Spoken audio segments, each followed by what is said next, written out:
Olá! Começa agora mais uma edição do programa Diálogos Jurídicos.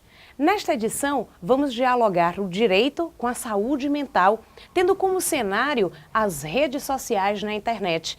Vamos dialogar no sentido de ver como essas redes sociais vêm impactando na saúde mental e social do indivíduo. Para isso, teremos uma juíza de direito, doutora Janine Ferraz, e um neurologista e psiquiatra, doutor Arnaldo Rocha. O programa está riquíssimo, vale a pena assisti-lo.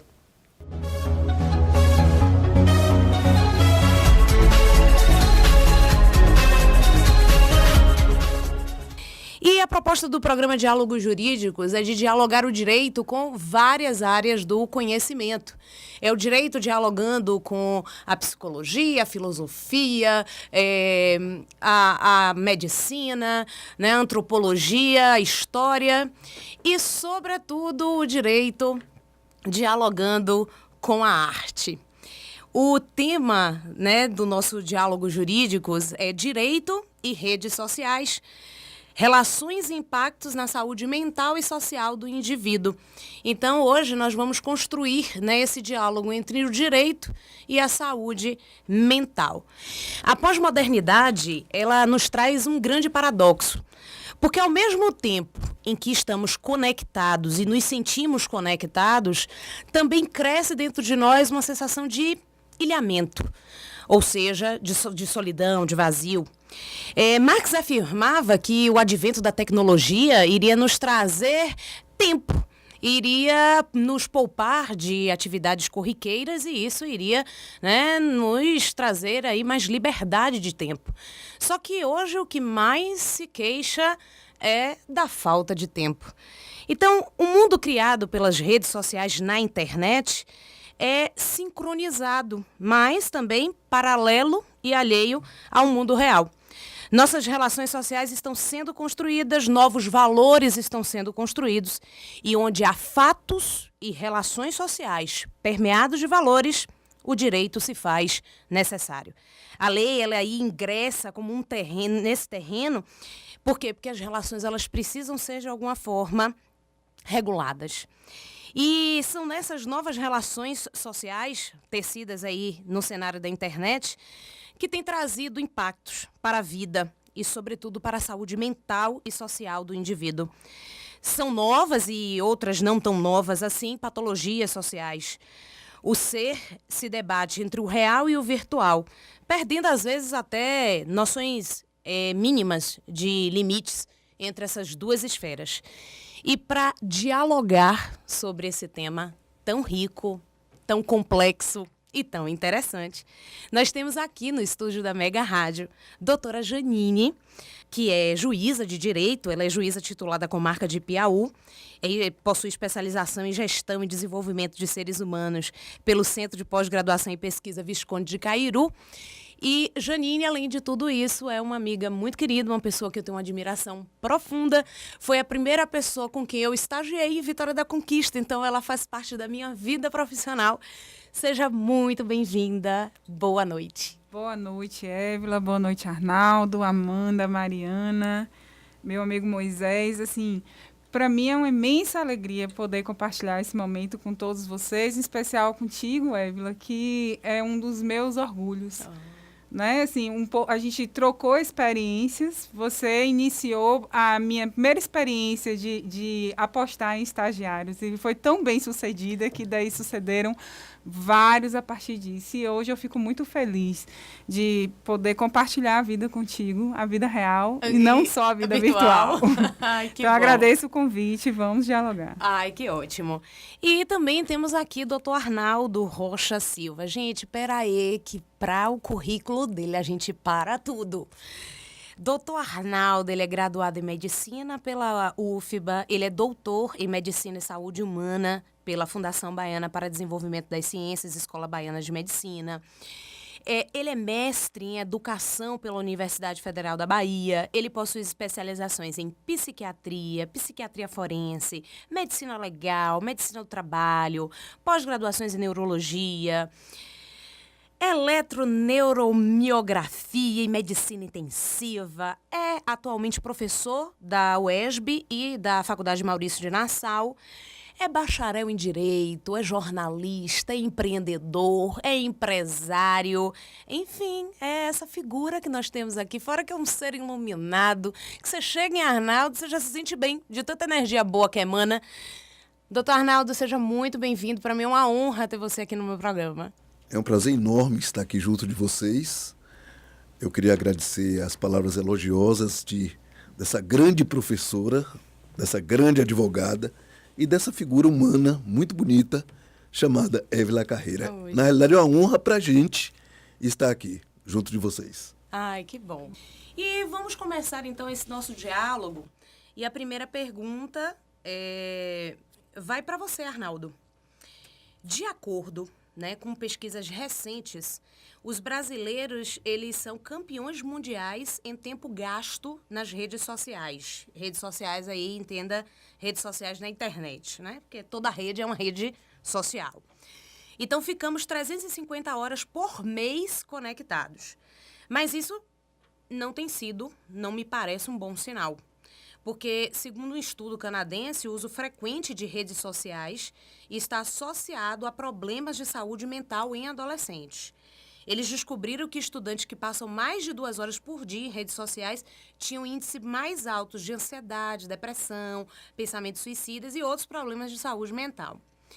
E aí vem minha pergunta. Isso quer dizer que as redes sociais causam problemas, danos na saúde mental do indivíduo? Ou são pessoas que já têm essa predisposição, que já têm um perfil mais introspectivo, que estão mais predispostas a frequentar mais as redes sociais? Na sua opinião, como é essa relação entre saúde mental e redes sociais? Veja bem, queridos ouvintes, na realidade, essa inter-relação, existe uma inter-relação, e essa inter-relação é multifatorial. Você perguntou o que causa, o que vem primeiro, as duas coisas. Sim. Tanto pode haver doenças causadas por essa exposição exacerbada à mídia, quanto aquelas pessoas que estão predispostas a apresentar alguma doença, ela procura mais a mídia como uma forma de comunicação. Na realidade, há 20 anos, Évila e Janine, eu publiquei um trabalho sobre a influência da mídia na gênese da violência. Há 20 anos. E, assim, na realidade, eu utilizei as 5 grandes redes de TV aberta no Brasil e fiz essa pesquisa na penitenciária. Eu era perito da segurança pública em Salvador e fiz essa pesquisa na penitenciária, onde a gente tentava identificar o que levava o indivíduo, muitas vezes, à violência, seja todas as formas de violência que a gente conhece, incluindo violência doméstica, violência contra a mulher, violência contra a criança, todas as formas de violência. Então, a gente tentava identificar, dentro dessa exposição da mídia, dessa exposição da violência pela mídia, por esses canais abertos, o que as pessoas, ou como as pessoas seriam influenciadas para praticarem também atos violentos. Uhum. E o resultado é fantástico. Na época, um alemão que trabalhava com a gente, ele fez a experiência de outra forma.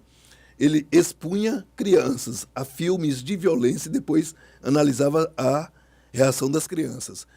Se a gente expandir esse universo hoje para as mídias sociais, quer dizer, observe que o campo é extremamente mais amplo e a pessoa está muito mais exposta a isso. Eu vejo no dia a dia isso com os meus alunos e com muitos pacientes que eu tenho, e que a primeira recomendação que eu faço é essa. Falo, olha, você precisa diminuir o seu tempo nas redes sociais. Você precisa diminuir seu tempo em contato com o WhatsApp, com o Facebook, porque realmente, além de, digamos assim, exacerbar a sua conectividade cerebral, lhe deixando cansado posteriormente e com insônia e outros sintomas e sinais provocados por essa exacerbação à mídia, você tende a se isolar. Aparentemente, você está conectado com o mundo, mas você está se isolando ao mesmo tempo, porque você não tem o contato sadio que nós sempre tivemos, Sim. que é esse contato que nós estamos tendo aqui agora, Que é por de exemplo. uma outra geração. Exatamente. Também. E a gente até, eu e Janine, antes, né, de começar o programa, a gente até conversou muitas sobre isso, dessa questão de diferença de gerações. Mas, Janine, há 2 direitos, né, que são, assim, de caráter fundamental, que nas redes sociais vem sendo, de certa forma, relativizado, que é a questão da privacidade e da liberdade. Ora cerceiam, né, esses direitos, por exemplo, a privacidade, você abre mão dela por um discurso de combate antiterrorismo. Não, eu preciso saber o que você está pesquisando, eu preciso saber o que você está, né, sabendo para evitar aí E aí vem aquelas questões de espionagens e tal. Também a questão da liberdade, né? Então, você parece que no universo das redes sociais, você pode, né, usufruir, gozar do direito de ser livre, de se manifestar livremente, e aí esquece, né, que existem outros tantos princípios que devem ser respeitados. Então, como é que você, né, avalia, como é que você assim enxerga essa relação entre privacidade, liberdade e redes sociais na internet? Évila, realmente é um campo onde a gente encontra a tensão entre esses princípios fundamentais da pessoa humana, né? O direito à liberdade, a liberdade de expressão, principalmente, né, a liberdade de expressão que reflete outras liberdades de crença, liberdade de ideologia, etc. E, por outro lado, a proteção à intimidade, à vida privada, à honra alheia. E todas as vezes em que no direito ocorre a tensão entre esses princípios e direitos fundamentais, em que ambos têm a proteção, a gente deve resolver com base na razoabilidade, na proporcionalidade, juízos de razoabilidade e proporcionalidade. Aí tem vários doutrinadores que escrevem profundamente acerca do tema. Eu gosto muito das lições de Alexis, mas é claro que todas essas lições doutrinárias me fundamentam, mas eu gosto do que é mais simples. Para mim, juízo de razoabilidade e proporcionalidade é bom senso. Com certeza. Eu entendo, e é assim também que quando você estuda a legislação, isso se reflete, é que tudo deve passar por equilíbrio, por situações de equilíbrio. Então, o que ocorre? As mídias sociais, você tem a liberdade de se expressar da maneira que você quiser. E ela te traz esse grande poder, ela potencializa a sua liberdade. E para usar, né, a cultura pop, tio bem, grandes poderes, grandes responsabilidades. Sim, com certeza. A responsabilidade da sua expressão em uma rede social, ela também é proporcional. Porque ele pode botar a boca no mundo, agora cuidado com as consequências, né? Mas o que o nosso ordenamento jurídico diz? Que se aquela liberdade de expressão atingir a esfera jurídica do próximo, né, a esfera moral do próximo, o patrimônio moral do próximo, vai haver uma responsabilização. Então, todas as vezes em que você pensa em se lançar numa rede social do ponto de vista jurídico, é saber isso. Você tem a liberdade de se expressar, porém, essa sua liberdade vai gerar consequências e, às vezes, essas consequências elas são tão grandes, juridicamente falando, quanto a potência da mensagem que você encaminha. Por outro lado, tem a discussão com relação à privacidade. Sim. E aí, tem vários campos. No campo jurídico, a gente tem várias nuances, vários aspectos. Dois eu queria chamar a atenção em especial. Um deles é a questão que diz respeito ao direito ao esquecimento. Sim. Porque hoje a gente tem as pessoas lançadas na mídia, as imagens mostradas, no ponto de vista do direito penal, né, do direito criminal, a imagem das pessoas ela é projetada, ganha o mundo, porque antes, quando eram só as televisões, você tinha aquela reportagem que era passada, dali você lembrava, mas a imagem não ficava. Hoje a rede social é aquilo que é... Ela divulga, propaga. E é perene, e é para sempre. Com séculos adiante, nós vamos ter acesso a essas imagens. Então, muitas vezes, o direito, ele exaure toda a sua punição, né? Para ser clara no que eu quero dizer, você cumpre a pena, o juiz sentencia, aplica a pena, você cumpre aquela pena, porém a mídia, a rede social não permite que você seja esquecido. Então, uma das minhas grandes preocupações hoje é em relação a essa questão do direito ao esquecimento. Daquelas pessoas que conseguem se ressocializar, mas nunca mais conseguem se inserir em virtude desses problemas da rede social. E outra questão também em relação à questão da privacidade... E aí já, se você falou da questão do terrorismo, né? Porque tudo tem uma desculpa, né? Para você... Para mim... também permeia a questão de razoabilidade e proporcionalidade. Sim. Não é você invadindo a esfera da privacidade alheia que você vai conseguir evitar determinadas situações. Se você não consegue resolver no pessoal, às vezes você passar para a invasão ou invadir essa privacidade através, né, dos mecanismos de tecnologia, isso pode gerar situações violentas.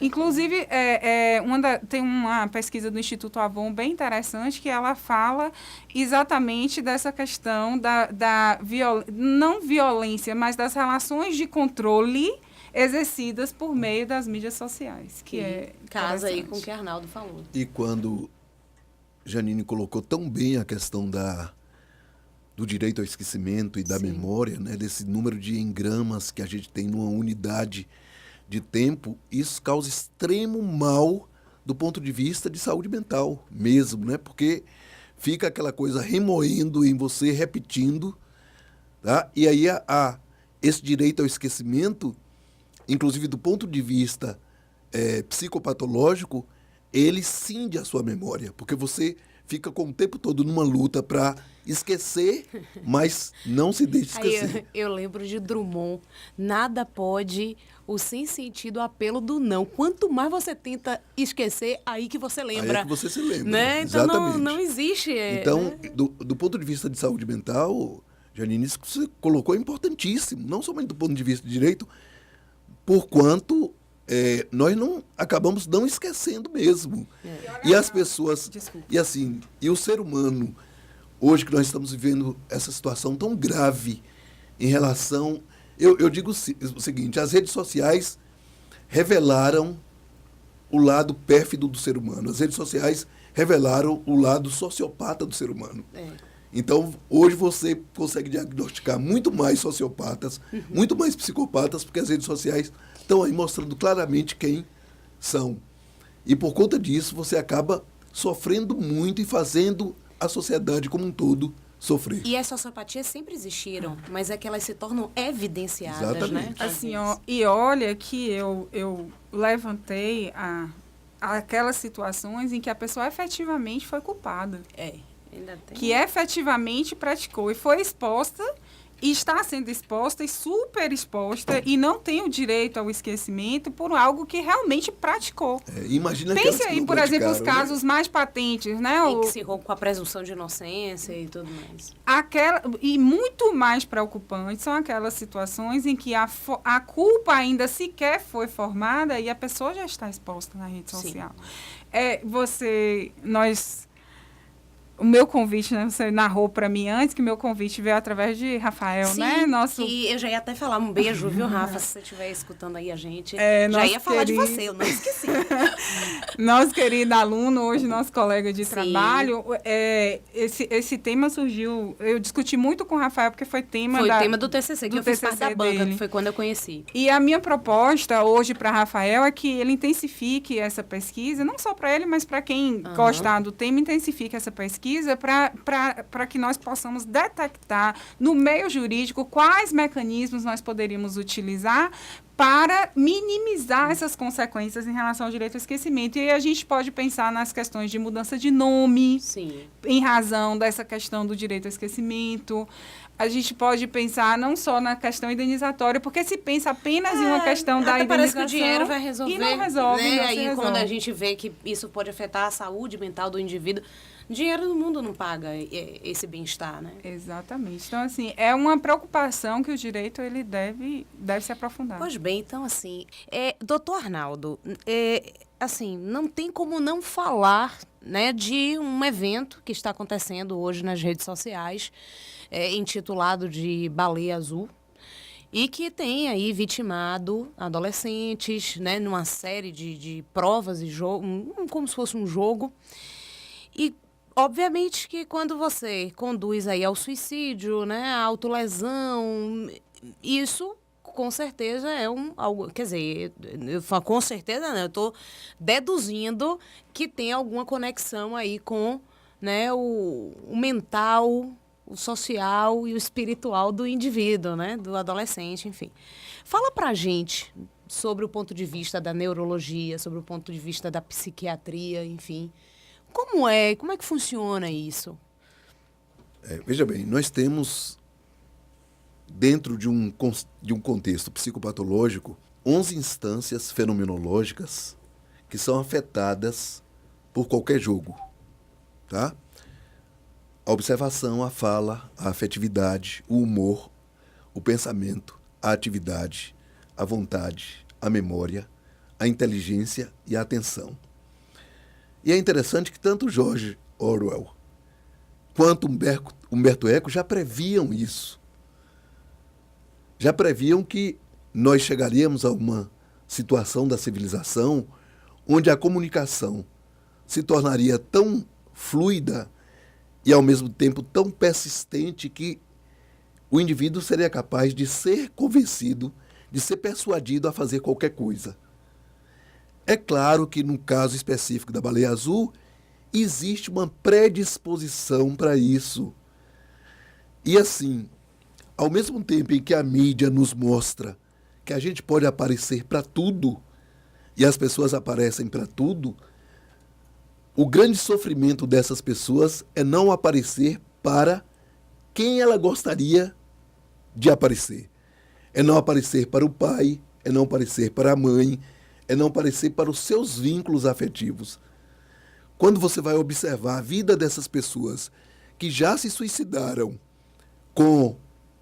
através desse jogo, você observa que eram pessoas extremamente carentes de atenção dos pais ou de quem ela gostaria de ser vinculado. Então, assim, existe uma relação direta entre a questão do jogo e a questão da carência das pessoas, que a gente vê muito isso nas mídias sociais hoje. Pessoas que, se você olhar o perfil, são pessoas felicíssimas e que chegam lá no consultório deprimidas e chorando, mas se mostram extremamente felizes. Quer dizer, uma falsa felicidade, um perfil totalmente falso em relação ao dia a dia, e que elas fazem questão de estar divulgando aquilo. Como pessoas carentes de outras, você observa isso, né? Pessoas carentes de outras matizes, colocar, por exemplo, viaja, aí tem que postar no meio da viagem aquilo que está no meio, etc. Então, observe que existe uma carência muito grande de aparecer. A pessoa quer se aparecer. Agora, quando a gente fala que quer se aparecer, não é no sentido do senso comum vulgar de querer se aparecer, não. A pessoa necessita ser vista porque as carências dela a fazem sofrer muito. Quem suicida-se quer gritar ao mundo que a sua dor é maior do que as pessoas estão avaliando que seja. E que, por isso mesmo, necessita de uma atenção. Hoje mesmo, antes de vir para o programa, eu atendi a uma adolescente e ela me dizia assim: poxa, minha mãe acha que eu estou falando brincando. Quando eu digo para ela que eu estou com vontade de me suicidar, ela acha que eu estou falando brincando. Ela acha, inclusive, coloca isso: isso é fraqueza sua, isso aí vai passar. Sem dar a devida atenção. Quer dizer, a pessoa está pedindo socorro, está pedindo socorro, está pedindo socorro. Então, quando ela encontra um campo propício, como um jogo como esse, que vai fazendo com que ela tenha desafios. Eu não conheço o jogo, mas já soube que é assim. E a cada desafio você vai conseguindo um prêmio. E o prêmio final vai ser você ser capaz de se matar, porque funciona como se fosse uma força e não uma fraqueza. O jovem que não tem uma formação mental, sim, por conta da própria imaturidade adequada, embarca nessa história. Então, vigilância total aí dos pais mesmo, né? Não é jargão, Com não, certeza. essa questão, né, da interferência dos... Me permita, assim. Claro que é dialogar, fiquem à vontade. Não, eu quero fazer só uma observação acerca do poder simbólico. Eu não diria vigilância. Sim. Porque a ideia de vigilância, sim, nos traz duas ansiedades. Uma para o pai, de ter que estar atento a tudo que o filho está fazendo, onde está fazendo, o que ele está dialogando. E aí nos leva... não sou especialista, né? Mas para mim me parece equivocado você invadir a privacidade de seu filho. Sim. Eu já vi, eu sei que a minha opinião é polêmica, mas é como eu penso. Eu já vi pessoas dizendo assim, a adolescente não tem privacidade, os pais têm que olhar mesmo o que eles estão fazendo, tem que ter a senha da internet, tem que ver... Eu não concordo com isso. Eu acho que a gente tem que ter amor e presença. Não vigilância no sentido de controle. Porque você não constrói uma relação verdadeira. Se você se aproxima do seu filho através do controle sobre a rede social dele, você passa a seu filho a mensagem de que você não confia que ele é capaz de lidar com determinadas situações. Você tem que empoderar esses adolescentes. Empoderar essas pessoas de diálogo, de carinho, de afeto, para que ele saiba lidar com essas situações. E que ele confie em você para lhe expor aquilo que está em suas redes sociais. Você veio com Bourdieu, que é, né, violência, o poder simbólico, né? E aí eu vou com Sartre. Porque liberdade com responsabilidade, né? Que é uma máxima que ele trabalha muito essa questão existencialista. Então, assim, você está falando realmente, Janine, de uma perspectiva de preparar o terreno para dar a esse jovem a liberdade, para dar a ele o discernimento, o senso crítico. Contudo, às vezes isso falta até aos pais. Sim. Então, como é que damos aquilo que não temos? Então, é muito mais complexo, né? Quando a gente... E aí, como eu sei de você como mãe, eu conheço, né? Eu sei... o adolescente maravilhoso que é Guilherme, realmente é um jovem a que se mereça ter orgulho mesmo, mas aí você vê que ele é uma exceção, um jovem pensante, um jovem com pensamento crítico, que não é essa... O normal. Não é o comum, não é comum.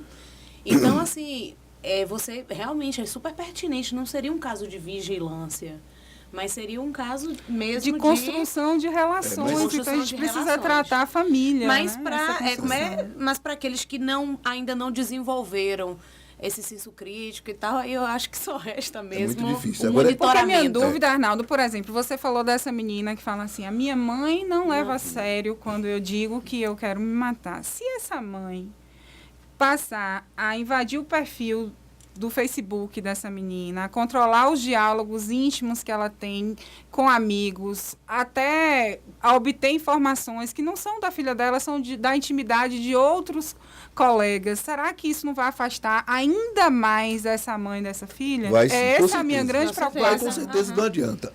Quando você estava falando ali em construção, realmente deve ser uma construção. Sim.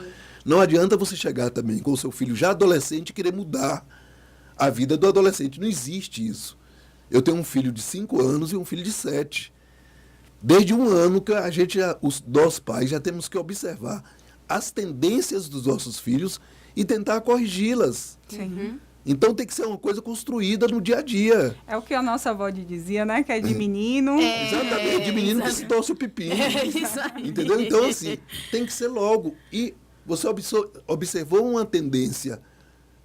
Eu vou colocar essa palavra porque eu não encontro outra melhor para ilustrar. Uma tendência ruim, tente modificar. Claro que para isso você tem que estar presente. Exato. Tá? Presente. Agora, a Evelyn levantou uma questão que é fundamental.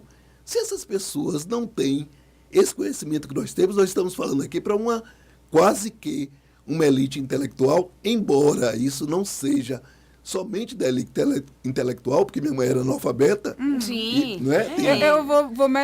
Assim, vou usar a expressão uma elite, entre aspas, emocional. Emocional. Né? Usou muito bem. Até porque hoje o conceito de inteligência emocional vem disso, né? Assim, a gente pensou já pensamos em inteligência como QI. Sim. Já pensamos em inteligência como capacidade de abstração. Já pensamos em inteligência como múltiplas inteligências, mas agora estamos vivendo o momento da inteligência emocional. Então é preciso que você tenha essa percepção. E realmente, eu concordo totalmente com você. Não adianta você querer invadir, não adianta você... Agora, às vezes, eu vejo, aí eu utilizo um jargão popular, vocês utilizaram aí grandes filósofos, e eu utilizo não somente esses filósofos, como minha irmã que dizia, se não vai Piaget, vai Pinochet. Porque, às vezes, é preciso que ele entenda também que tem que ter limite. Tá? O limite é fundamental. Você não pode simplesmente achar, a criança hoje, né, é uma palavra que eu nem gosto muito. Eu acho que hoje tem alguns jargões que eu não gosto muito. Mas uma das palavras que eu não gosto é empoderar. Né? É empoderar. Por quê? Porque deu uma ideia para mim, canhestra, de que no momento em que você dá esse empoderamento, a pessoa passa a fazer coisas que antes ela não fazia. Eu vejo isso em vários campos, mas que não é dela. Sim. Não é dela, é falso. Tá? Não é próprio dela. Então, assim, eu prefiro mais construir, né? Que você própria colocou muito bem também, Janine. De construir. E essa construção demora. Com certeza. Você precisa ter tempo. Assim, ó, a minha... Demora e é eterna. Enquanto tiver aqui... Assim, a ideia não é de... Não estou defendendo a ideia de que os pais não possam... mas a gente entendeu mesmo. Ter acesso ou disciplinar. Eu acho que cabe uma disciplina, cabe o limite. Para mim, educação... Para mim, amor, limite e amor são palavras que se encaixam na mesma frase. Tem um querido amigo meu hoje, Gabriel... Gabriel foi um adolescente em conquista que deu muito trabalho. Gabriel chegou a ser preso 40 vezes. Hoje é um cidadão de bem, ele trabalha com a execução penal, com a ressocialização de presos. É uma história fantástica. Acho que, inclusive, um dia você devia convidar Gabriel vamos aqui. botar aqui na pauta. Essa pauta só que vai durar muito tempo. E tem ele sempre conta a história dele em muitas situações, e tem uma frase de Gabriel que sempre chamou muito a atenção. Ele falava assim, olha... Eu não tinha limites. Meus pais não me impunham nenhum limite. E eu confundia essa ausência de limite com a ausência de amor. Porque meus pais só prestavam atenção em mim quando eu aprontava. Então, eu passei a aprontar cada vez mais. Então, para você ver, né, que às vezes existe uma geração que não consegue amar limitando. Deixa eu colocar uma coisa. E são tantas manifestações disso aí, não só o aprontar, mas hoje é o comer, hoje é o se drogar, hoje, enfim, são tantas... Se lançar na rede, Se lançar na rede, né? Olha, o grande psicanalista Bruno Bettelheim, ele diz uma coisa fantástica, que você só consegue saber se você criou bem seu filho se quando adulto ele for feliz. Olha que responsabilidade. Vixe, Maria, eu que ainda estou engateando nesse trabalho. Eu tenho filhas, né? Eu tenho uma filha médica e tenho um de 5 anos de idade. Então, assim, eu tenho 6 filhos e amo meus filhos. E assim, e adoro cuidar de filhos. Apesar de todo o trabalho, de toda a responsabilidade. E eu fico pensando em Bruno Bettelheim também, quando ele diz o seguinte: o pai que não ama, ele não diz não. Olha que coisa importante. O pai que ama, em outras palavras, é aquele que diz não. Sim, sim. Né? Aí você vai olhar vários autores, como o Fromm, por exemplo, que diz, né? E o próprio Brecht, né? Aquele que diz sim, aquele que diz não. Você tem que saber dizer não. E aquela velha história, você diz não e ama. Exato. E pronto. E ele vai correlacionar o saber dizer não com o amor. Tá chegando, né? Tá chegando ao final. Meus profundos e sinceros agradecimentos a Arnaldo, a Janine, e aí eu franquio, né, a vocês para fazer as considerações finais e deixar a mensagem de vocês para os nossos ouvintes, para os internautas. Gente, eu acho que todo mundo tem que vir aqui na Mega Rádio. Eu queria agradecer a Moisés, agradecer a Amanda e a Mari, que foi um reencontro aqui. Que povo bonito, viu? Não é? Meu Deus do céu, eu venho pra cá urgente, tá? Mas agradecer a essa figura que eu conheci e que já amo, né? Janine, e a você que é meu amor de tanto tempo, né? E que se prolongará eternamente, não tenho dúvida. Muito obrigado mesmo a vocês. Foi ótimo, né? Na realidade, eu ganhei muito. Aprendi muito com vocês. Eu, de minha parte, eu queria dizer que minha humanidade foi tocada, né? Pela humanidade de cada um de vocês. Agradecer a oportunidade. Rever a Amanda. Disse pelo WhatsApp e vou dizer pessoalmente, a Amanda é amor da minha vida, de verdade. A gente se conheceu pequeno, se afastou, se aproximou pela rede social, acompanha a vida dela pela rede social, já tá que não vendo? dá para a gente estar tão perto. E dizer que é isso. Foi fantástico o encontro, dizer que sempre que você precisar, eu estarei aqui e acompanhar e elogiar a iniciativa. Eu sei que você é uma menina de sonhos e agora... Quer dizer, eu te conheci como uma menina de sonhos e hoje eu te vejo uma mulher de grandes realizações. Eu tenho muito orgulho de você. Ai, assim, que bom. queria agradecer. Gente, eu não posso chorar não, gente. O programa é ao vivo. Realmente, você fez parte da realização de praticamente muitos deles. Janine é uma pessoa muito, muito presente na minha vida. E eu vou encerrar o programa Diálogos Jurídicos de hoje com Zygmunt Bauman. Acho que falar de redes sociais, de liquidez, de amor e não falar dele, faltaria algo no nosso programa. E aí o jornal El País fez uma pergunta para Bauman no seguinte sentido: se as redes também nos entorpecem, se em vez de um instrumento revolucionário, como alguns pensam, as redes sociais não seriam um novo ópio do povo? E Bauman respondeu: a diferença entre comunidade e rede é que você pertence à comunidade, mas a rede pertence a você. É possível adicionar e deletar amigos e controlar as pessoas com quem você se relaciona. Isso faz com que os indivíduos se sintam um pouco melhor, porque a solidão é a grande ameaça nesses tempos individualistas. Mas nas redes sociais é tão fácil adicionar e deletar amigos que as habilidades sociais não são mais necessárias.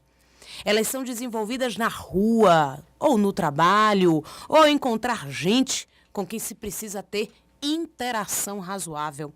Aí você tem que enfrentar as dificuldades de se envolver em um diálogo. O Papa Francisco, que é um grande homem, ao ser eleito, deu a primeira entrevista a Eugenio Scalfari, um jornalista italiano que é um ateu autoproclamado. Foi um sinal.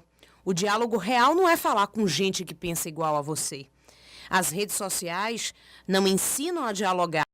Muita gente as usa para unir, não para ampliar seus horizontes, mas ao contrário, para se fechar no que eu chamo de zonas de conforto, onde o único som que escutam é o eco de suas próprias vozes, onde o único que veem são os reflexos de suas próprias caras. As redes são muito úteis, oferecem serviços muito prazerosos, mas também podem ser uma armadilha. Então fica a mensagem. As redes sociais estão aí para serem utilizadas como ferramentas. Vai depender do seu discernimento e das suas mãos se essas ferramentas serão para destruir ou para edificar. E eu espero que você fique com a segunda opção. Tenham todos uma ótima noite e até o próximo programa.